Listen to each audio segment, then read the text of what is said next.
कर दे। Hello dear student, एक बार आपका फिर से स्वागत है सभी का।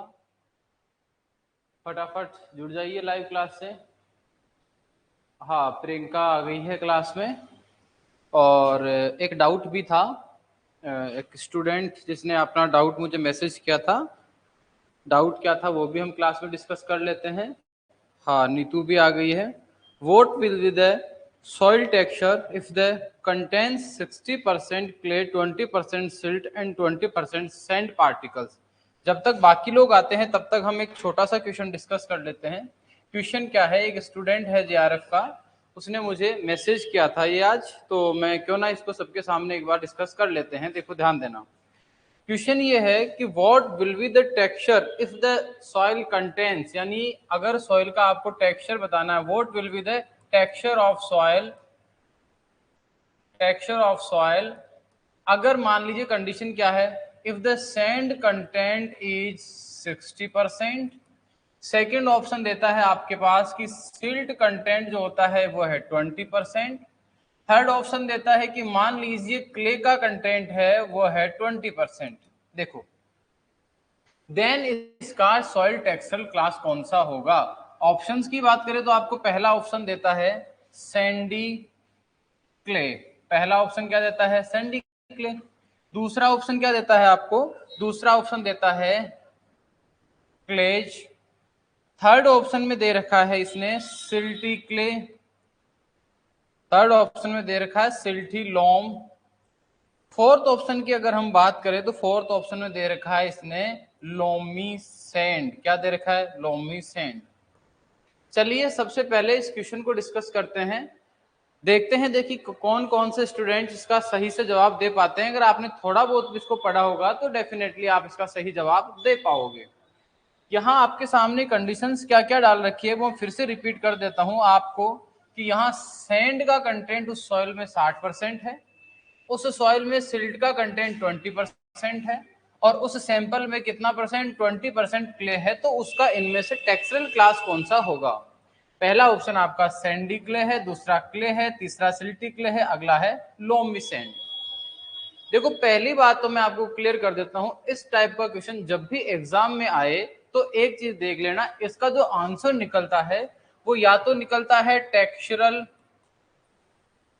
जो ट्रायंगल होता है उस ट्रायंगल का यूज करके निकालते हैं। टेक्सचरल ट्रायंगल का मतलब जो ऐसा एक ट्रायंगल मैंने आपको बताया था उसकी हेल्प से निकालते हैं। सेकेंड ऑप्शन, या फिर एक टेक्सचरल टेबल आती है, यानी कि एक टेबल बनी हुई है जिसमें पूरे 12 क्लासेस का नाम लिखा हुआ है, किसमें कितना परसेंट सैंड सिल्ट क्ले होते हैं, उसकी क्वांटिटी एग्जैक्टली एक टेबुलर फॉर्म में दिया हुआ होता है पूरे के पूरे 12 क्लासेस की। लेकिन मेन एग्जाम में ऐसा तो होगा नहीं कि भाई साहब फाइनल एग्जाम में आप एसआरएफ का पेपर देने बैठे और आपके पास ये दोनों अवेलेबल थे कि आपने मिलान कर लिया और आंसर निकाल दिया। ऐसा होगा भी नहीं। तो सर फिर क्या करें? क्या सारी की सारी टेबल को रट्टा मारे क्या कि किसमें कितना परसेंट किसका होता है? जी बिल्कुल ऐसा कुछ भी आपको करने की जरूरत नहीं है।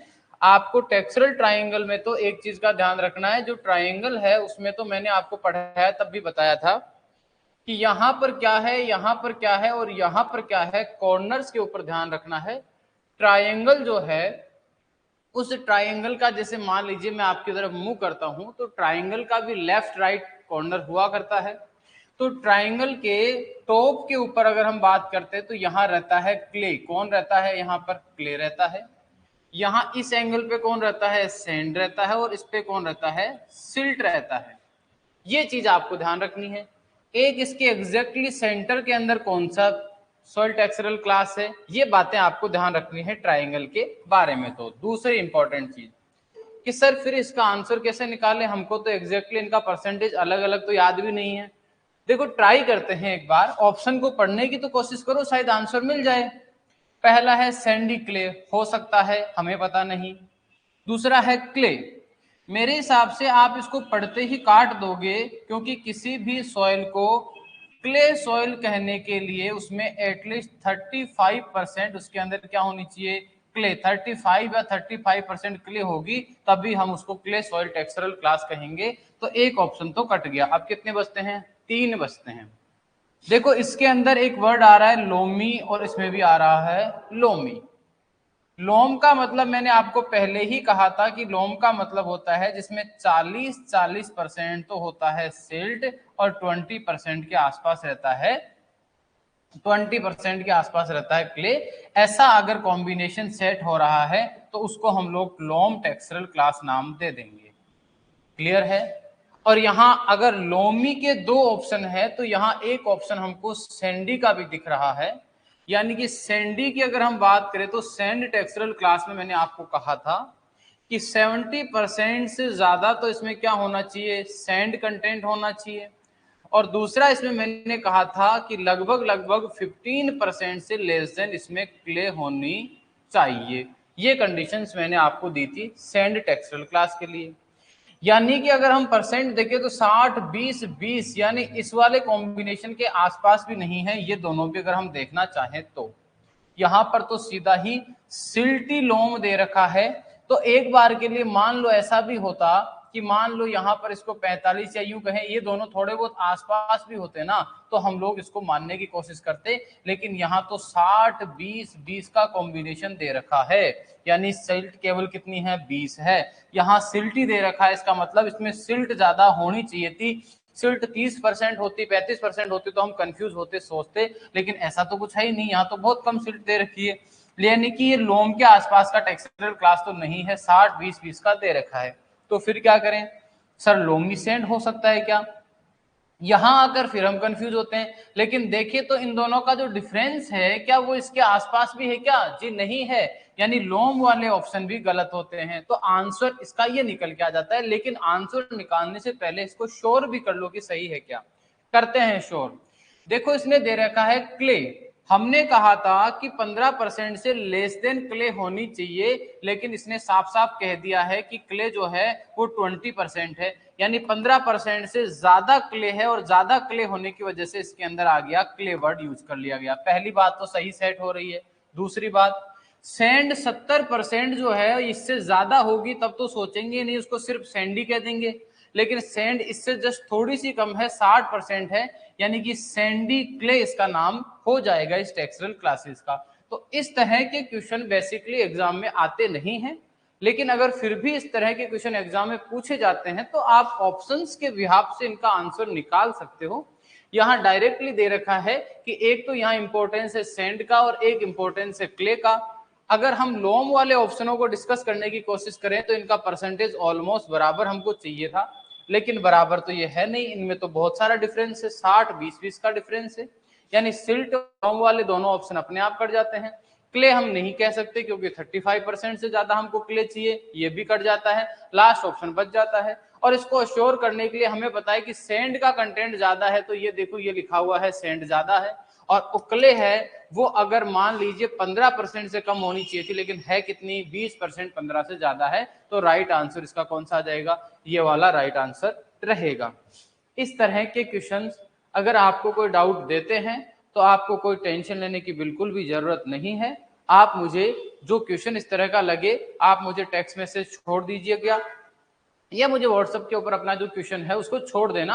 अगली क्लास में हम उस क्वेश्चन को क्लास में डिस्कस कर लेंगे, जिससे बाकी जो बच्चे हैं उनको भी फायदा हो सके। तो ये विनोद का क्वेश्चन था और इसमें उम्मीद करता हूं मैं कि ये सारा क्वेश्चन आपको समझ में आ गया, इसमें किसी प्रकार का कोई डाउट आपको नहीं है।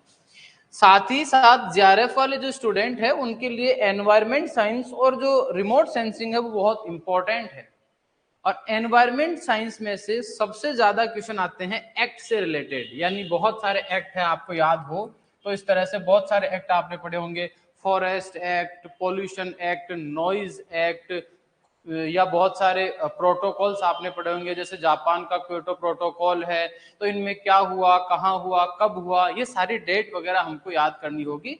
तो मैं ज्यादा नहीं आप लोगों को कोशिश करूंगा, जो भी 15-20 एक्ट है इंपॉर्टेंट उनको एक ही टेबुलर फॉर्म में नेक्स्ट क्लास में या अगली कल की क्लास के अंदर कोशिश करूंगा कि सारे एक्ट को एक ही टेबल में लाकर आप लोगों को दे दिया जाए, ताकि आप धीरे धीरे अपने स्टडी रूम के अंदर एक टेबल बना के वहां टांक लें और सुबह शाम उसको जब भी 2-4-5 बार देखोगे तो एक्ट आपको आसानी से याद हो जाएंगे। टाइगर एक्ट कब आया, कंजर्वेशन एक्ट कब आया, ये एक्ट कब आया, मतलब उनकी डेट आपको याद रखनी है, कौन सा 1987 में कौन सा कब आया, वो सारी चीजें आपको पढ़ना है, क्योंकि एक क्वेश्चन आपको इस तरह का मिलेगा। तो क्यों ना हम इंतजार नहीं करेंगे कि जब हम एनवायरमेंट साइंस या पोल्यूशन पढ़ेंगे तभी उस चीज को कवर करेंगे, नहीं। अगर कोई चीज हमें लगती है कि उसको हमें समय लगेगा, वक्त लगेगा याद रखने में, तो मैं खुद ही उसको पहले करवा दूंगा, आप टेंशन लेना ही मत इस चीज का। दूसरी बात हम डिस्कस करते हैं, बहुत सारे साइंटिस्ट, मैंने पहले भी कहा था कि आप लोगों के कम से कम 4-5 क्वेश्चन पेपर में ऐसे आते हैं हर बार सॉइल साइंस से रिलेटेड किसी भी एग्जाम में, जहां साइंटिस्ट का नाम पूछा जाता है, या तो कोई लॉ पूछ लेता है या कोई कंसेप्ट पूछ लेता है कि कौन से साइंटिस्ट ने दिया, किसी डिसिप्लिन से रिलेटेड साइंटिस्ट का नाम पूछ लेता है। तो अगर ऐसा भी कुछ है तो हम साइंटिस्ट भी थोड़े थोड़े करके मतलब एक जगह सबको कंपाइल करने की कोशिश करेंगे, स्टडी करने की कोशिश करेंगे। तो मैं साइंटिस्टों की भी एक एक क्लास में आप लोगों के लिए थोड़ा थोड़ा करके एक जगह सबका नाम लिखवा दूंगा, जिससे आपको इजी थोड़ा सा रहेगा। इसके बाद हम बात करते हैं हमारे टॉपिक की। हमारा जो टॉपिक चल रहा था उसको खत्म करते हैं, उसकी जो बेसिक इंफॉर्मेशन है उसको थोड़ा सा कंप्लीट करते हैं। टॉपिक हमारा चल रहा था सॉइल टेक्सचर, सॉइल स्ट्रक्चर चल रहा था। सॉइल स्ट्रक्चर के अंदर हमने पहली चीज टाइप जो है उसको हमने क्लियर कर लिया था। इसमें आपको कोई डाउट है तो आप अपना कमेंट बॉक्स में मैसेज डाल दीजिए, और अगर किसी प्रकार का कोई डाउट नहीं है तो आप फटाफट से डन का मैसेज डाल दीजिए, ताकि मैं आगे बढ़ूं। आपको सॉइल टेक्सचर के टाइप में केवल टाइप की बात कर रहा हूं, अभी ना ग्रेड की बात कर रहा हूं ना क्लास की बात कर रहा हूं। फिलहाल मैं बात किसकी कर रहा हूं, केवल टाइप की बात कर रहा हूं। सॉइल स्ट्रक्चर जो है उसको हमने on the basis of shape and arrangement हमने सब डिवाइड किया था उसको 4 क्लासेस में, plate like, prism like, block like and last one is spheroidal. उसमें से जो इंपॉर्टेंट क्वेश्चन आते हैं वो सारे मैंने खोल के आपको एक्सप्लेन किए थे बहुत बढ़िया डिटेल से। अगर उनमें कोई दिक्कत है तो आप बता दीजिए। नरेंद्र कुमार, नो कोई दिक्कत नहीं है, कोई डाउट नहीं है। चलो आगे बढ़ते हैं। सेकंड हम बात कर लेते हैं, चलो टाइप हो गया है, अब हम बात कर लेते हैं क्लास की। किसकी बात कर लेते हैं, क्लास की बात कर लेते हैं। याद रखना क्लास को डिवाइड करने का बेसिस क्या था, size of peds, size of peds, या फिर यूं कहेंगे size of aggregates. Size of aggregates के बिहाफ पर हम किसको डिवाइड करते हैं, क्लास को। कितने क्लासेज में डिवाइड करते हैं, तो याद रखना सॉइल स्ट्रक्चर जो होती है उसको हम जनरली सॉइल स्ट्रक्चर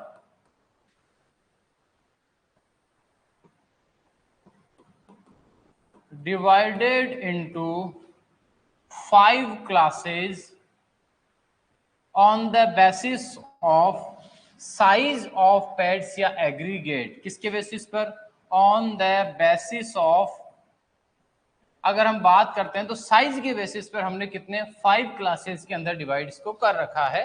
देखो ध्यान देना 5 क्लासेस कौन से हैं। हम बात कर रहे हैं सॉइल टेक्सचर के क्लास के बारे में, तो हम क्लास को ही स्टडी करते हैं। हम डिवाइड करते हैं 5 क्लासेस के अंदर सॉइल टेक्सचर को। नंबर 1 की हम बात करें तो पहला क्लास आता है वेरी फाइन। पहले नंबर पे क्या आता है, वेरी फाइन। दूसरे नंबर पे क्या आता है, दूसरे नंबर पे आ जाता है फाइन। तीसरे नंबर पे क्या आता है, तीसरे नंबर पे आ जाता है मीडियम। चौथे नंबर पर हम बात करते हैं तो 4th नंबर पे आ जाता है कोर्सर। और अगर 5th नंबर पे हम बात करते हैं तो 5th पे आ जाता है वेरी कोर्स। ये कोर्स, वेरी कोर्स, फाइन सब हमने पढ़ रखे हैं, इनमें कोई दिक्कत नहीं आई, आनी चाहिए आप लोगों को। थोड़ा सा मैं आप लोगों को एक चीज और यहाँ आइडिया देना चाहूंगा कि फाइन को बहुत बार कह दिया जाता है थिक, यानी ये अगला क्लास, इसी क्लास का नाम काफी बुक्स के अंदर लिखा हुआ है। वेरी फाइन की बात कर रहे हैं तो वेरी थिन हो जाता है, और इस वाले को बोल देते हैं केवल थिन बोल देते हैं। कोर्स की बात करते हैं तो इसको बोल देते हैं थिक, और इस वाले को बोल दिया जाता है वेरी थिक। क्या बोल दिया जाता है? इसको बोल दिया जाता है वेरी थिक, इसको बोल दिया जाता है। तो इसमें आपको कोई दिक्कत होनी नहीं चाहिए। यहां तक उम्मीद करता हूं किसी तरह का कोई आपको दिक्कत होगी नहीं। हमने डिवाइड किसके बेसिस पे किया है? इसका बेसिस आपको याद है, on the basis of size. और साइज किसमें लेंगे? एमएम के अंदर लेंगे। एक एक क्लास की अगर हम स्टडी करने की कोशिश करेंगे तो आप लोगों को सारी चीज क्लियरली समझ में आ जाएगी कि सर साइज के बेसिस पर हमने इसको कैसे क्लासिफाई करने की कोशिश की है। समझना इस चीज को। सबसे पहले बात करते हैं वेरी फाइन की। अगर हम बात करते हैं तो हम पहले तो हमारे टेक्सचरल क्लासेस की हम बात कर लेते हैं, टाइप की बात कर लेते हैं कि किसको किसके अंदर डिवाइड किया गया है। यानी सबसे इंपॉर्टेंट बात है कि हमने 4 टाइप के सॉइल के जो टाइप, सॉइल स्ट्रक्चर के जो टाइप थे वो 4 थे। पहला टाइप था प्लेट लाइक, प्लेट लाइक पहला हो गया। दूसरा हमारा जो टाइप था वो था प्रिज्म लाइक, प्रिज्म लाइक था। और थर्ड नंबर की हम बात करते हैं तो वो था ब्लॉक लाइक। और लास्ट वन था स्फेरोइडल। यानी कुल मिलाकर हमने कितने डिवाइड कर दिए? 4 की हम बात यहां पर कर रहे हैं। 4 के अंदर मैं चाहूंगा कि आपको दोनों क्लास में दिखाऊं, बाकी सब के अंदर मैं एक ही जगह करूंगा। लेकिन अगर हम लास्ट स्पेरोइडल की बात करें तो स्पेरोइडल के जो सब डिविजन्स है उनको भी मैं यहाँ पर एक्सप्लेन करने की कोशिश करूंगा, क्योंकि इनमें थोड़ा सा फर्क है, वो भी आपको ध्यान में रखना है। यानी लास्ट वाला आ जाता है स्फेरोइडल।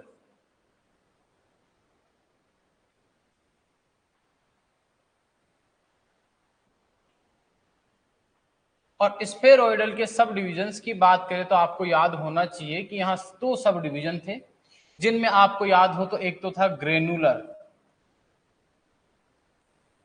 और एक था क्रम, या जिसको क्रम भी कह सकते हैं हम लोग। इस तरह से ये वाले जो आपको दिखाई दे रहे हैं ये सारे के सारे क्या है? ये सारे के सारे टाइप ऑफ सॉइल स्ट्रक्चर है। आप इनको सिक्वेंसली याद रख सकते हो। आप इनको सिक्वेंसली याद रख सकते हो कि नंबर 1 पे ये था, नंबर 2 पे ये था, नंबर 3 पे ये था और नंबर 4 पे ये था। हम बात कर रहे हैं टाइप ऑफ सॉइल स्ट्रक्चर को। तो सॉइल स्ट्रक्चर के जो टाइप है हम उनको भी 5 क्लासेस के अंदर, कितने क्लासेस के अंदर? 5 क्लासेस के अंदर डिवाइड करते हैं। और क्लास में डिवाइड करने का जो बेस होता है वो हमने पहले ही कह दिया है कि हम इसको डिवाइड करेंगे सर साइज के बेसिस पर। किस बेसिस पर? On the basis of size. आपको कंफ्यूज होना नहीं है। अभी मैं आप लोगों को याद रखने का छोटा सा एक शॉर्ट तरीका दे देता हूं, तो आपको टेंशन करने की कोई जरूरत है नहीं। सारी चीज को यहीं पर एक्सप्लेन कर लेंगे, यहीं पर सारी चीज समझ लेंगे। ध्यान देना सारे के सारे। सबसे पहले बात करते हैं प्लेट लाइक की। किसकी बात करते हैं? प्लेट लाइक सॉइल स्ट्रक्चर की बात करते हैं। प्लेट लाइक सॉइल स्ट्रक्चर जो है उसको हमें स्टार्ट करना है 1 से और खत्म करना है 10, यानी 1 से 10 के बीच में इसकी रेंज को खत्म करना है हम लोगों को। प्रिज्मेटिक की बात करें तो इसको स्टार्ट करना है 10 से और खत्म करना है हमको 100 पे, यानी 10 से 100 mm के बीच में इसको खत्म करना है। ब्लॉक लाइक की बात करें तो इसको 5 से स्टार्ट करना है और लगभग लगभग 50 पे ले जाके इसको खत्म करना है। 5 से 50 के बीच में इसको खत्म करना है। और इसकी हम बात करें तो इसके फिर से 2 सब डिविजन्स है जिनमें हमको ध्यान रखना है, 1 से लेकर इनको वापस से 10 के बीच में खत्म करना है। ये दोनों टेक्सचरल क्लासेस आपको पता है कि ये दोनों के दोनों ही टेक्सचरल क्लासेस जो थे वो सब सरफेस सॉइल में थे। कहाँ थे? ये दोनों के दोनों सब सरफेस सॉइल में थे। और ये वाला टेक्सचरल क्लास हमें पता है सरफेस पे था, बस टाइप ऑफ सॉइल अलग अलग थी, जहां आपको कोई दिक्कत होनी नहीं चाहिए। इसके बाद देखो बात करते हैं कि सर सबसे पहले वाले को हम स्टार्ट करते हैं और इसको खत्म करने की कोशिश करते हैं। देखो ध्यान देना, क्या ये वाला मार्कर आपको दिखाई दे रहा है? अगर नहीं दे रहा है तो मुझे कमेंट कर दो, मैं चेंज कर देता हूं, कोई बात नहीं, दूसरा ले लेते हैं। क्या ये वाला दिख रहा है ऑनलाइन बच्चों को? दिख रहा है? नहीं, कोई बात नहीं, हम अपना व्हाइट ही ले लेते हैं। चलो व्हाइट से ही बात करते हैं। पहली बात करते हैं वेरी फाइन की, जिसको बोलते हैं वेरी थिक की बात कर रहे हैं। तो वेरी थिक के अंदर हमको स्टार्ट किससे करना है? 1 से स्टार्ट करना है और 10 के ऊपर ले जाके खत्म करना है। और यहां पर ये जितना भी आप लोगों को मैं डायामीटर पढ़ाऊंगा ये सारी की सारी बातें मैं करूंगा mm के अंदर। किसके अंदर बात करूंगा मैं? mm के अंदर। यानी किसी भी पेड़ का या सॉइल के बहुत सारे पार्टिकल्स आपस में चिपक गए, आपस में एग्रीगेट बना लिया, उस एग्रीगेट उस पेड़ को ही तो बोलते हैं सॉइल स्ट्रक्चर। अब उसका जो अरेंजमेंट है वो किस टाइप का अपीयरेंस दे रहा है, उस अपीयरेंस के बिहाफ पर, उसकी शेप के बिहाफ पर हमने प्लेट, प्रिज्म, ब्लॉक और स्फेरॉइडल बना दिया है। तो सबसे पहले प्लेट की अगर हम बात करते हैं तो प्लेट का मतलब है कि अगर प्लेट लाइक स्ट्रक्चर दिख रही है, ऐसी स्ट्रक्चर तो कैसी है, प्लेट की जैसी है, लेकिन अगर उसका डायामीटर यदि मान लो 1 mm से लेस देन है तो हम उसको कहेंगे वेरी फाइन। क्या कहेंगे उसको? Very fine. अगर यही 1 से लेकर 2 mm के बीच में है तो हम उसको कहेंगे फाइन या थिन टाइप का स्ट्रक्चरल क्लास कहेंगे। अगर यही पहुंच जाता है 2 to 5 पहुंच जाता है तो उसको हम कहेंगे मीडियम टाइप का soil textural, soil structural class. अगर 2 to 5 है, पहली बात तो शेप से हमने डिसाइड किया कि वो प्लेट लाइक है। शेप देखिए हमने, अगर उसकी प्लेट की जैसी शेप है, उसकी अगर हॉरिजेंटल एक्सिस ज्यादा डेवलप है और वर्टिकल एक्सिस कम डेवलप है तो इसका मतलब हमने कहा सर ये प्लेट स्ट्रक्चर है। अब उसका क्लास कैसे डिसाइड हुआ? क्लास हमने डिसाइड किया कि उस पेड़ का डायामीटर, किसका डायामीटर? जो पेड़ हम बात कर रहे हैं, जिस एग्रीगेट को हम देख रहे हैं, जिसकी हमने शेप देखकर हमने उसकी स्ट्रक्चर डिसाइड किया है, उसका टाइप डिसाइड किया है, उसका डायामीटर 2 से 5 है तो हम कहेंगे सर मीडियम क्लास है उस सॉइल स्ट्रक्चर का। अगर ये मान लीजिए 5 to 10 mm का है तब हम कहेंगे सर ये कोर्स सॉइल स्ट्रक्चरल क्लास है। और ये मोर देन 10 mm अगर हमको दिखता है तो हम कह देंगे सर ये वाला स्ट्रक्चरल क्लास है, वो very course soil structural class है। याद रखना, नेमिंग भी समझाऊंगा कि नेमिंग कैसे होती है। हम किसी भी सॉइल को नाम जब देते हैं तो जो मैंने आपको जीएसटी सीक्वेंस बताया था वो कैसे काम आएगा उसको भी समझाऊंगा। दूसरे का हमको कहां से कहां तक? सर दूसरा आपने कहा था 10 to, देखो 0 से 10, 10 to 100।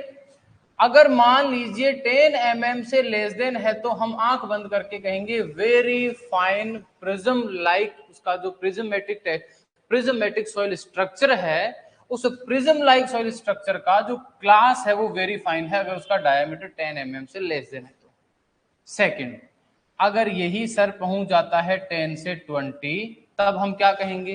10 से 20 के केस में हम इसको कह देंगे, अगर ये 10 से 20 पहुंच रहा है तो उस केस में हम फटाक से क्या कह देंगे? ये फाइन क्लास है सर। अगर यहां अगर हम बात करते हैं ये पहुंच जाता है 22, याद रखना 50 पहुंच जाता है, ये सारे डायमीटर mm में, किसमें है? ये सारे mm में है, तो हम कहेंगे मीडियम है। और यही पहुंच जाता है 50 to 100 mm के बीच में है तो हम कहेंगे सर ये कोर्स वाला है। और अगर ये मोर देन 100 mm रहता है तो हम कहेंगे सर ये वेरी कोर्स टेक्सचरल क्लास है। यहां तक आपको कोई दिक्कत है तो पूछ लीजिएगा, वरना मैं आगे बढ़ता हूं, कोई दिक्कत नहीं होगी। लास्ट वाला फिर से वापस 1 से 10 है, कोई दिक्कत होनी नहीं चाहिए। जैसा यहां पर आपने फॉलो किया था वही पैटर्न वहां पे फॉलो कीजिए, कोई कंफ्यूज नहीं होना है। लेस देन 1 है mm से तो हम कहेंगे सर ये तो फाइन वाला है, वेरी फाइन वाला है। अगर 1 से 2 है mm है तब कहेंगे फाइन है। सर अगर ये टेक्सचरल क्लास 2 से 5 mm है तो हम इसको कहेंगे ये है मीडियम सॉइल स्ट्रक्चरल क्लास, यानी स्ट्रक्चर का जो क्लास है वो कौन सा है? मीडियम है। और वो टाइप कौन सा है? स्फेरॉइडल है। अगर ये 5 to 10 mm है तब हम कहेंगे ये कोर्स है, और 10 mm से मोर देन है तब हम लोग कह देंगे कि सर ये वाला वेरी कोर्स या वेरी थिक स्ट्रक्चरल क्लास है। लेकिन क्रम्ब की स्ट्रक्चर यहां इस 3 ही क्लास में सिमट जाती है, यहां से स्टार्ट होकर यहीं तक खत्म हो जाती है। यानी पहली बात 1 mm से लेस देन होगा, दूसरी बात 1 से 2 mm होगा, और लास्ट हम बात करें तो 2 से 5 mm, इससे बड़ा नहीं होता है। क्रम्ब स्ट्रक्चर का ज्यादा से ज्यादा डायमीटर ये रहा करता है। यानी इसकी बात करें तो ये बहुत फाइन रहते हैं। क्रम्ब स्ट्रक्चर के अंदर जो क्लास होता है, साइज रहती है, वो क्या रहती है? बहुत फाइन रहती है। ये आपको ध्यान रखना है। ये क्वेश्चन पूछा हुआ भी है, ध्यान रख लेना। एग्जाम में ये क्वेश्चन ऑलरेडी पुटअप हो चुका है, ये मैंने फेस किया हुआ क्वेश्चन है। एग्जाम में पूछ लेता है कि बताइए जो क्रम्ब सॉइल स्ट्रक्चर का टाइप है उसके अंदर जैसे मीडियम जो क्लास है उसका कितना होता है, यानी क्रम्ब सॉइल स्ट्रक्चर जो है उसका मीडियम क्लास का डायमीटर कितना होता है 2 to 5 यानी 2 से 5 mm का होता है। बीच में कितना बच गया, केवल एक बच गया, कितना 5 से 10। पहले हम कहेंगे सर अगर 5 mm से लेस देन है तो हम कहेंगे वेरी फाइन। दूसरा, अगर 5 से 20 mm के बीच में है तो हम क्या कहेंगे, सर ये है फाइन वाला।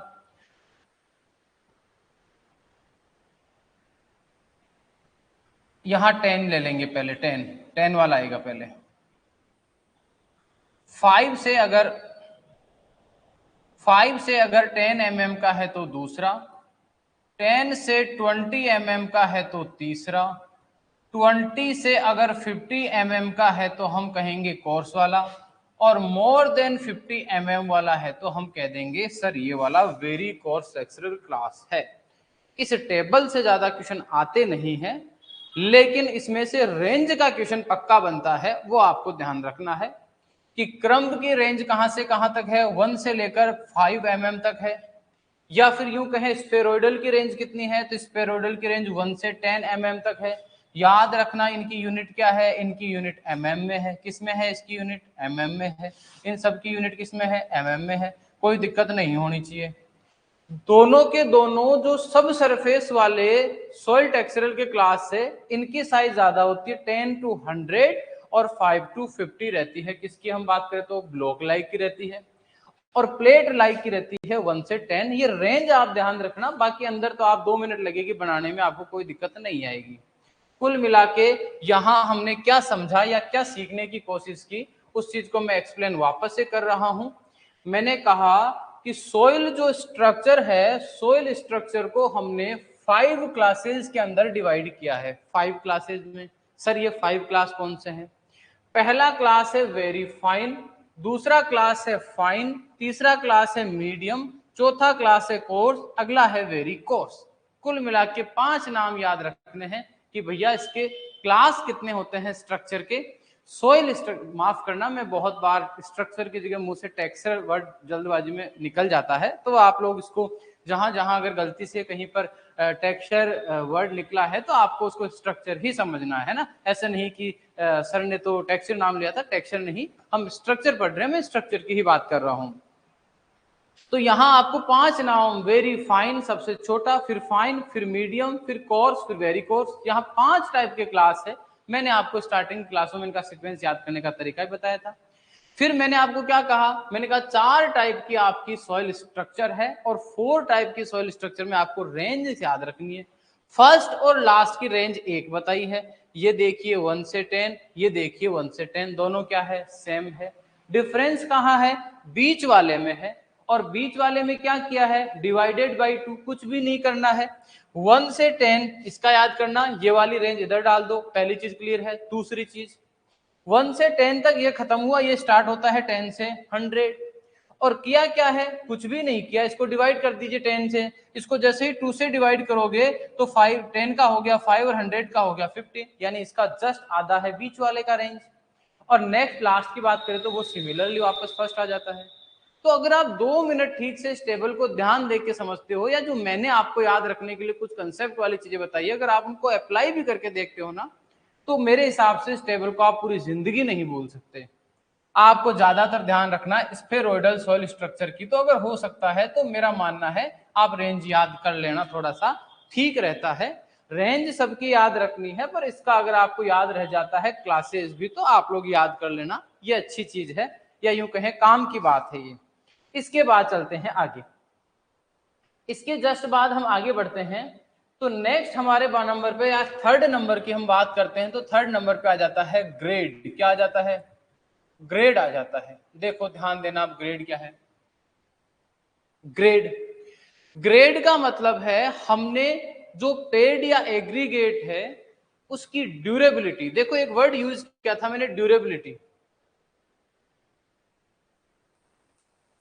देखो ड्यूरेबिलिटी की हम बात करें तो ड्यूरेबिलिटी का मीन होता है कि कोई भी चीज या किसी भी चीज को सहन करने की क्षमता, या उसकी जो ताकत है, क्षमता है, उसकी बात कर रहे हैं कि वो कितना ड्यूरेबल है, कितने लंबे टाइम तक टिक सकता है। जैसे मान लीजिए हम सॉइल के एक पेड़ को लेकर थोड़ा सा भी गिराकर देखते हैं, वो इजीली टूट रहा है या बहुत सारे टुकड़ों में टूट रहा है या नहीं टूट रहा है, तो उसकी हम बात कर रहे हैं। ड्यूरेबिलिटी का मतलब होता है कि वो कितना ड्यूरेबल है, कितना लंबा चलने की क्षमता है, उसमें ड्यूरेबिलिटी का मतलब यहाँ ये है।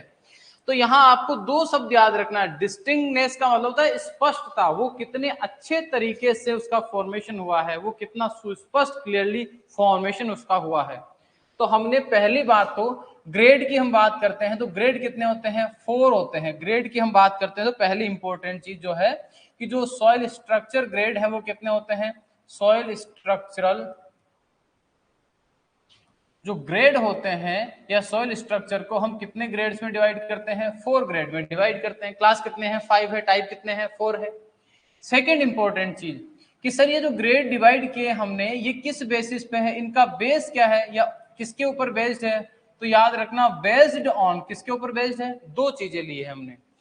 पहला नाम मैं आप लोगों को रिपीट कर देता हूं, मैंने कहा एक तो ली हमने ड्यूरेबिलिटी,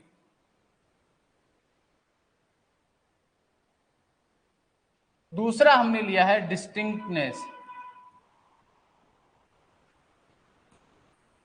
ड्यूरेबिलिटी एंड डिस्टिंक्टनेस के बिहाफ पर ही हम इनको क्लासिफाई करेंगे। पहले में मैंने कहा शेप के बिहाफ पर हमने कहा, तो शेप से बन गया है टाइप, क्या बन गया है, टाइप, याद रखना क्वेश्चन आता है। दूसरा हमने कहा साइज, साइज से हमने बना दिया है क्लास। साइज का मतलब होता है कितना mm का है।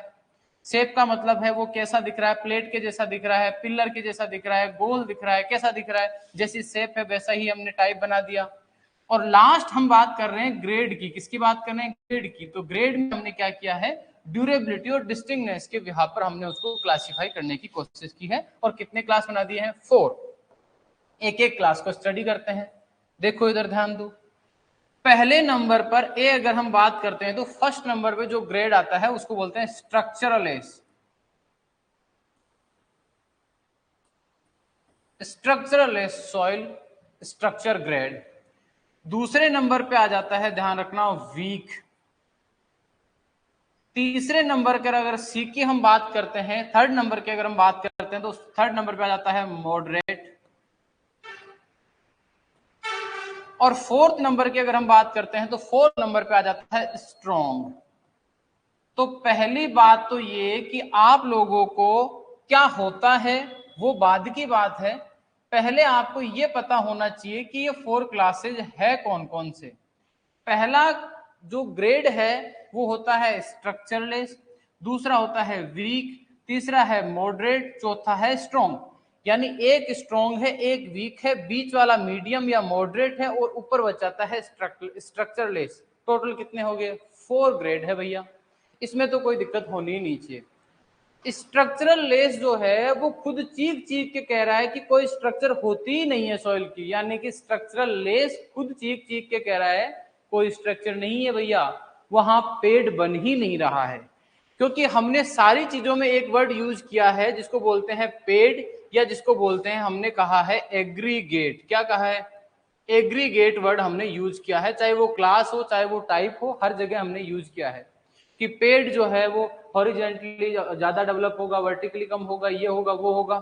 या फिर हमने कहा कि पेड़ या ग्रेड की साइज ये होगी वो होगी, ये सारी चीजें हमने स्टडी की। यहां पर भी हम यही बात कर रहे हैं कि पार्टिकल्स जो है वो आपस में चिपकने के बाद क्या बनाते हैं, पेड़ का फॉर्मेशन करते हैं। अगर मान लो आपको पेड़ बना हुआ दिख रहा है तब तो आप कहोगे कि इसको ग्रेड दे देते हैं चलो, लेकिन मान लो ऐसा हो कि कोई पार्टिकल चिपक ही नहीं रहा है। जैसे हम बात करें सैंडी सॉइल की, किसकी बात करें, जो सैंडी सॉइल है, जैसे मान लीजिए आप घूमने गए, जैसलमेर के जो टीले हैं वहां घूमने गए और वहां की मिट्टी को उठा के देखते तो आपको एक एक पार्टिकल अलग अलग दिखाई देता है, उनका कोई अरेंजमेंट है ही नहीं। यानी पार्टिकल एक दूसरे से चिपकेंगे तब स्ट्रक्चर बनेगी, और स्ट्रक्चर बनने के बाद हम उसको क्लासिफाई या डिवाइड करने की, ग्रेड्स के अंदर डिवाइड करने की कोशिश करेंगे। लेकिन वास्तविकता तो यह है कि उनमें कोई ग्रेड बन ही नहीं रहा है, या यूं कहें उनके अंदर जो पार्टिकल है वो पहले ही एक दूसरे से अलग अलग है, एक दूसरे से चिपक नहीं रहे। जब तक नहीं चिपक रहे हैं हम कह ही नहीं सकते कि पेड़ बन रहा है, एग्रीगेट बन रहा है।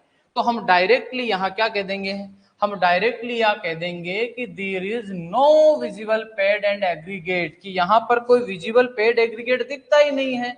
तो पहले पॉइंट के अंदर हम कह देंगे there are no visible peds या फिर कह देंगे एग्रीगेट्स।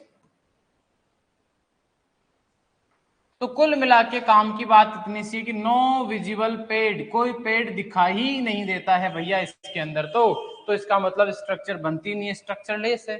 काम की बात यह है। इसके भी दो टाइप होते हैं, स्ट्रक्चरल लेस जो होती है इसके भी 2 टाइप होते हैं, उनको भी समझ लेते हैं। स्ट्रक्चर लेस स्ट्रक्चर में भी एक स्ट्रक्चर तो होती है मैसिव, कौन सी होती है? Massive soil structure. एक होती है सिंगल ग्रेन, कौन सी होती है? Single grain. ये 2 टाइप की सॉइल स्ट्रक्चर इस स्ट्रक्चर लेस जो ग्रेड होता है इसके अंदर भी, यानी ग्रेड क्या टाइप है? Structure less. और स्ट्रक्चर लेस के अंदर भी 2 एग्जांपल है, कौन कौन से? एक है सिंगल ग्रेन, एक है मैसिव। सिंगल ग्रेन का मतलब है कि जो पार्टिकल्स है वो इंडिविजुअल आपको अलग अलग दिखाई दे रहे हैं, यानी एक मास नहीं बना रहे, कोहेरेंट मास अलग अलग है। जैसे हम बालू के टीलों में जाते हैं, वहां पार्टिकल्स को देखते हैं तो अलग अलग है। इसका मतलब सैंड डून्स जो होते हैं, रेत के जो टीले हैं, उनमें पाई जाती है सिंगल ग्रेन स्ट्रक्चर। या जो सैंडी सॉइल होती है, उस सैंडी सॉइल के अंदर स्ट्रक्चर होती है सिंगल ग्रेन स्ट्रक्चर। सर ये मैसिव क्या बीमारी है? मैसिव का मतलब है, जैसे क्ले सॉइल की बात करें, किसकी बात करें? क्ले सॉइल की बात करें। तो क्ले सॉइल की जब हम बात करते हैं तो क्ले सॉइल में आपने देखा होगा कि आपस में पार्टिकल इतने स्ट्रॉन्ग चिपकते हैं, और चिपकने का कारण क्या होता है? Cohesion force. कौन होता है? कोहेशन जो होता है उसकी वजह से। कोहेशन तो आपको पता ही होगा। कोहेशन का मतलब होता है कि जो सिमिलर पार्टिकल होते हैं, सिमिलर पार्टिकल्स के बीच में जो अट्रैक्शन फोर्स होता है उसको बोलते हैं कोहेशन। और इस कोहेशन की वजह से पार्टिकल जो है वो खुद ही एक दूसरे के साथ इतना स्ट्रांगली चिपक जाते हैं कि एक कोहेरेंट मास का फॉर्मेशन कर लेते हैं। यानी कहने का मतलब है कि क्ले सॉइल के पार्टिकल बिना किसी पैटर्न के, बिना किसी अरेंजमेंट के एक दूसरे से चिपककर पत्थर जैसी हार्ड कोहेरेंट मास बना लेते हैं। तो मैसिव का मतलब होता है बहुत भारी। मैसिव का मतलब है कि आपस में चिपकने के बाद एक तरह से यूं मान के चलिए कोई अरेंजमेंट ही नहीं है, और जब तक अरेंजमेंट नहीं है हम पेड और क्लाउड उसको हम कह नहीं सकते। तो इसका मतलब हो गया, मैसिव का मतलब होता है यहां पर फॉर्मेशन किसका होता है? कोहेरेंट मास या कॉम्पैक्ट मास का होता है। तो यहां होता है formed coherent mass as in compact, या यूं कहेंगे कोहेरेंट मास का फॉर्मेशन करते हैं। और ये कोहेरेंट मास जो होता है वो कॉम्पैक्ट होता है। कैसा होता है? कॉम्पैक्ट का मतलब तो आप जानते ही होंगे। कॉम्पैक्ट का मतलब होता है बहुत हार्ड होता है, बहुत सप्रेस कंडीशन की हम बात कर रहे हैं। और ऐसी कंडीशन का एग्जाम्पल की बात करें तो ऐसी कंडीशन का एग्जाम्पल होता है क्ले सॉइल, यानी क्ले के अंदर कौन सी स्ट्रक्चर होती है? मैसिव।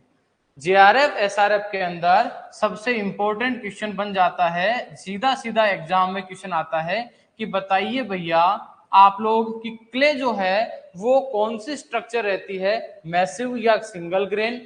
या क्वेश्चन पूछ लेता है कि मैसिव स्ट्रक्चर कौन सी किसके अंदर प्रेजेंट रहती है, तो किसमें रहती है? क्ले के अंदर रहती है। हालांकि मैसिव और सिंगल ग्रेन दोनों ही ग्रेड है स्ट्रक्चर के। तो मैसिव ग्रेड किसके अंदर होता है? क्ले के अंदर। क्ले स्ट्रांगली चिपककर कोहेरेंट मास बना लेती है। दूसरी बात करते हैं sir single grain. Single grain का मतलब होता है कि कोहेरेंट मास जो होता है वो बनता ही नहीं है, एकदम लूज जो सैंड डून्स होते हैं उनकी बात कर रहे हैं हम। तो नो कोहेरेंट मास जो होता है वो प्रेजेंट ही नहीं होता है, तो इसमें हम लोग कह देंगे नॉन कोहेरेंट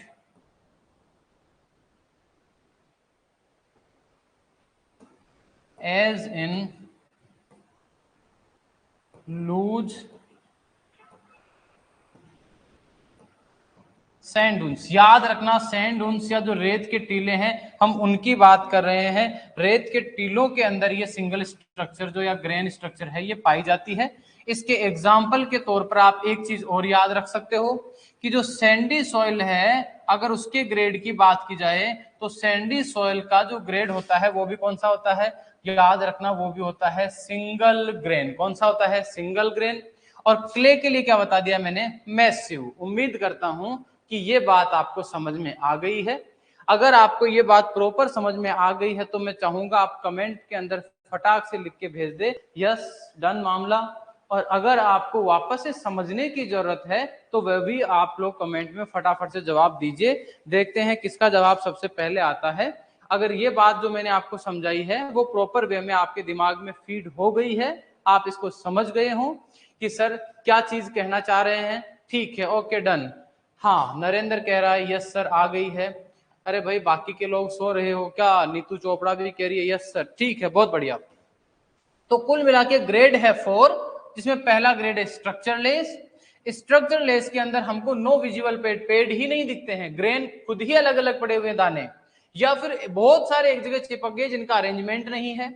इसका मतलब हम कह देंगे कि जो स्ट्रक्चर लेस होती है उसमें भी दो ग्रेड होती है, एक होती है मैसिव, एक होती है single grain. Single grain Sandy soil में और मैसिव होती है क्ले के अंदर, और सैंड डून्स के अंदर भी सिंगल ग्रेन स्ट्रक्चर हमको देखने को मिलती है।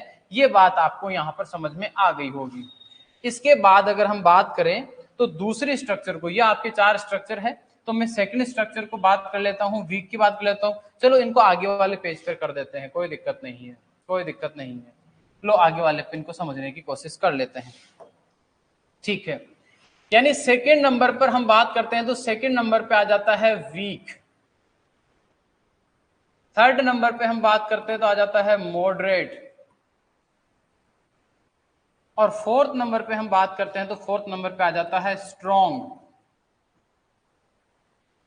देखो ध्यान रखना, हमने क्लासिफाई किया इनको, तो क्लासिफाई करने का बेस क्या था, हमने यहां पर जो बेस मान रखा है वो है पहला हमारा ड्यूरेबिलिटी, और दूसरा है डिस्टिंक्टनेस। इन दोनों के बिहार पर हमको सारा काम करना है। पहली चीज हमको ध्यान देनी है, हमने कहा नो विजिबल पेड, यानी पेड का फॉर्मेशन नहीं होता है। क्या इसमें भी पेड का फॉर्मेशन नहीं होता है क्या, जी बिल्कुल, इसमें पेड का फॉर्मेशन होता है, उसकी तरह नहीं होता है, लेकिन यहां जो पेड बनता है वो पुअरली बनता है, यानी पुअरली पेड फॉर्मेशन, या पेड्स आर फॉर्म्ड पुअरली।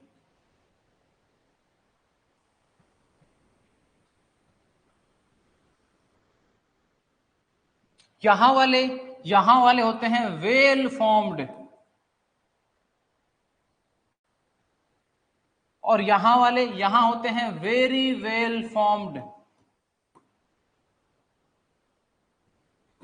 पहली 3 बातें वापस समझाता हूं। यहां मैंने कहा पेड बनता ही नहीं है, नो विजिबल पेड, पेड ही नहीं बनता, दिखता ही नहीं है। यहां हमने कहा कि सर बनता है लेकिन बहुत पुअरली पेड फॉर्मेशन होता है। यहां हमने कहा कि सर वेल फॉर्म्ड, बहुत अच्छे से पेड का फॉर्मेशन होता है। यहां हमने कहा वेरी वेल फॉर्म जो पेड्स होते हैं उनका फॉर्मेशन होता है। यहां तक की बात आपको समझ में आ गई होगी।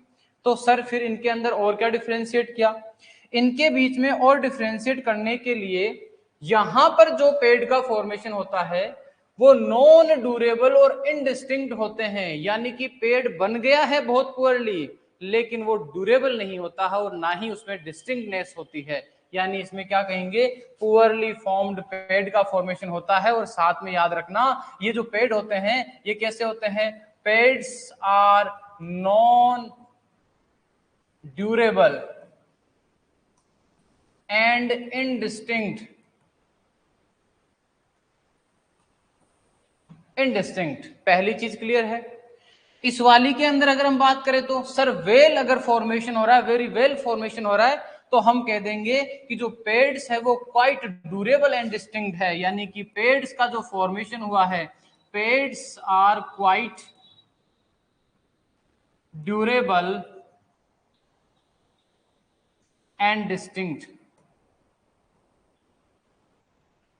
और इस वाले के अंदर fairly, peds are fairly durable यानी थोड़े बहुत ड्यूरेबल है और थोड़ी बहुत फेयरली ड्यूरेबल एंड डिस्टिंक्ट,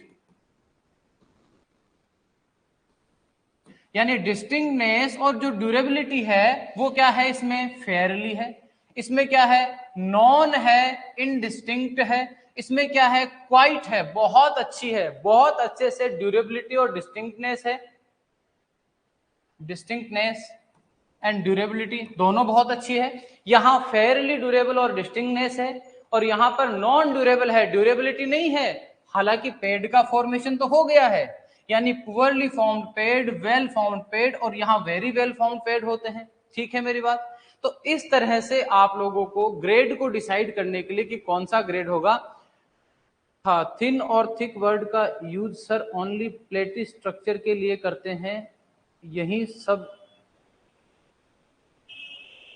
देखो ध्यान रखना, नीतू ने पूछा है कि सर आपने कल टाइप पढ़ाया था, तो उस टाइप के अंदर आपने कहा था कि देखो स्ट्रक्चर है प्लेट लाइक, और प्लेट लाइक जो है इसमें भी दो बता दिया आपने, कहा एक है प्लेटी और एक है जिसमें आपको याद हो तो मैंने कहा था लेमिनार। कौन सी है? लेमिनार।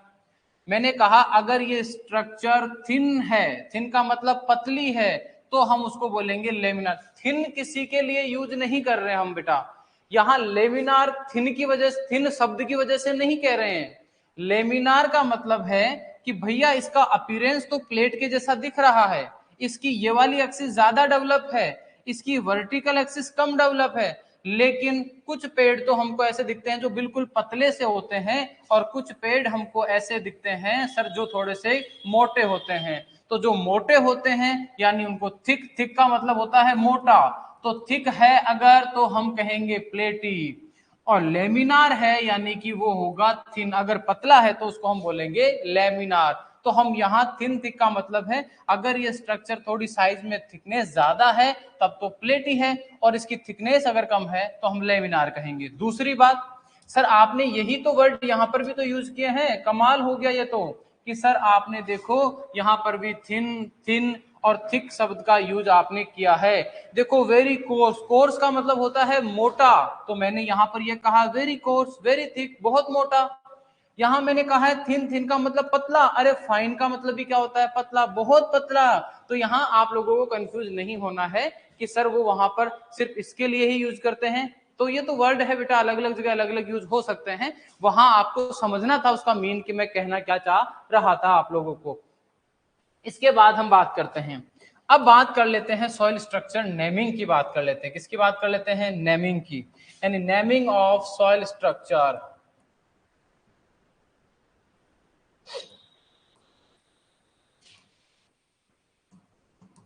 देखो आपके सामने एक कंडीशन है कि एक सॉइल की स्ट्रक्चर है, मान लेते हैं प्रिज्मेटिक, कौन सी है, या कोलुमिनार है। ये तो क्या है, इसका टाइप है। मान लेते हैं कि इसका जो क्लास है, किसकी बात कर रहे हैं हम, इसका जो क्लास है वो है फाइन। कौन सा क्लास है? फाइन क्लास है। और इसके जो ग्रेड की बात करते हैं तो जो ग्रेड होता है वो ग्रेड इसका मान लेते हैं स्ट्रॉन्ग है। कौन सा है? स्ट्रॉन्ग है। तो बताइए इस सॉइल स्ट्रक्चर का नाम क्या होगा? मैंने कहा था नेमिंग ऑफ सॉइल स्ट्रक्चर के लिए फॉर्मूला हमको जीसीटी याद रखना है। कैसे याद रखना है? जीसीटी। जी का मतलब पहले ग्रेड को पकड़ो, ग्रेड को पकड़ लो, ग्रेड कौन सा है? स्ट्रॉन्ग। ये लीजिए भैया, स्ट्रॉन्ग को ले आए। फिर पकड़ो क्लास को, सर ये रहा क्लास यानी स्ट्रॉन्ग, फिर उसके बाद आ गया फाइन। क्या आ गया? फाइन। कौन सा है? कोलुमिनार। ये लीजिए भैया कोलुमिनार, ये एक एग्जाम्पल मात्र है, यानी इस सॉइल स्ट्रक्चर का नाम क्या हो गया जिसमें ये तीनों चीजें हैं? Strong, fine, columnar structure. इस तरह से हम नेमिंग करते हैं, स्ट्रक्चर का जो नाम होता है ना वो इस तरह से डिसाइड होता है। ये स्ट्रॉन्ग अपने आप को किसको दिखा रहा है? स्ट्रॉन्ग दिखा रहा है सर ग्रेड को। फाइन किसको दिखा रहा है? सर फाइन इसकी साइज को दिखा रहा है। किसको दिखा रहा है? साइज को दिखा रहा है, इसके क्लास को दिखा रहा है। और कोलुमिनार सर इसकी शेप को दिखा रहा है, इसके टाइप को दिखा रहा है। ये आ गया अपना जीसीटी का कंसेप्ट। आप इसका एग्जाम्पल लेके आप जितने चाहो उतने एग्जाम्पल सॉल्व कर सकते हो।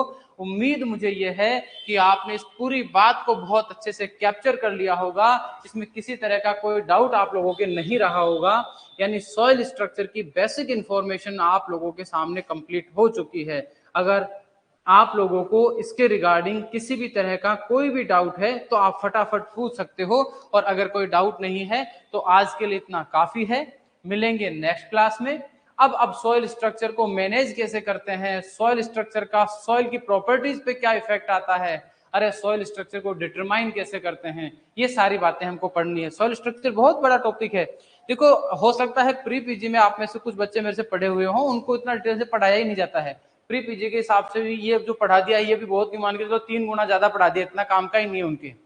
तो वहां पर 2 दिन के अंदर सॉइल स्ट्रक्चर पढ़ा दिया जाता है। लेकिन यहाँ हम जेआरएफ एसआरएफ नेट प्रिपरेशन में जा रहे हैं, यहाँ हमको बाल की भी खाल निकालनी है, चीजों को बहुत डीप हमको पढ़ना है। बेटा नरेंद्र, स्पीड मैं बढ़ा दूंगा, मुझे कोई दिक्कत नहीं है। अगर आप चाहते हो कि सर स्पीड को बढ़ा दें तो कोई दिक्कत नहीं है, हम स्पीड को और भी बढ़ा देंगे।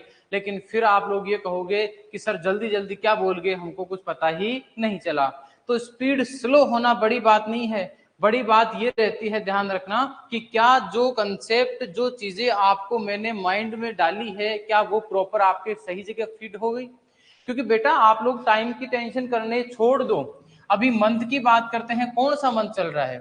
अरे अगर हम बात कर रहे हैं तो अभी 10वां महीना चल रहा है, अभी अक्टूबर चल रहा है, नवंबर दिसंबर पूरे 2 महीने इसके हैं, 6 महीने आने वाले हैं, 8 मंथ का टाइम है। और कुछ बच्चे तो अभी प्रिपरेशन जो कर रहे हैं उनके पास तो, जैसे एसआरएफ वालों की बात अलग है, एसआरएफ वालों की तो एक क्लास एग्रो की स्टार्ट होने वाली है बहुत जल्दी। सुन यूं मान के चलिए आप लोग कि एग्रोनॉमी की जो क्लास है आपकी, वो जहां तक है अगले संडे को आपकी क्लासेस स्टार्ट हो जानी, क्योंकि जो एमपीयूटी से जो आपके एग्रोनॉमी के टीचर आ रहे हैं वो बहुत जल्दी आने वाले हैं। तो उन लोगों के लिए तो एक्स्ट्रा मैटर फिर से स्टार्ट हो जाएगा, ठीक है। लेकिन जो बच्चे जेआरएफ की प्रिपरेशन कर रहे हैं बेटा, उनके पास बहुत टाइम है। आप इस टाइम में से, मैं आपसे 4 मंथ मांग रहा हूं, कितने मंथ मांग रहा हूं? आपको कह रहा हूं कि 4 महीने दे दो। जिस स्पीड से चल रहे हैं इस स्पीड से आपका कोर्स करवा दूंगा मैं। और अगर आप चाहते हो कि नहीं सर हमको तो बुलेट ट्रेन की तरह दौड़ना है, बेटा हम दौड़ लेंगे, कोई दिक्कत नहीं है, पर एक्सीडेंट हुआ तो नुकसान भी बहुत ज्यादा होगा, इस बात का ध्यान रखना। आई होप सबने सेशन एंजॉय किया होगा। मिलते हैं कल की क्लास में। थैंक यू सो मच मेरे लाडलो। कोशिश किया करो कि लाइव क्लास में जितना हो सके उतने ज्यादा कैंडिडेट अवेलेबल रहे। हाँ जी, ठीक है, ओके, थैंक यू।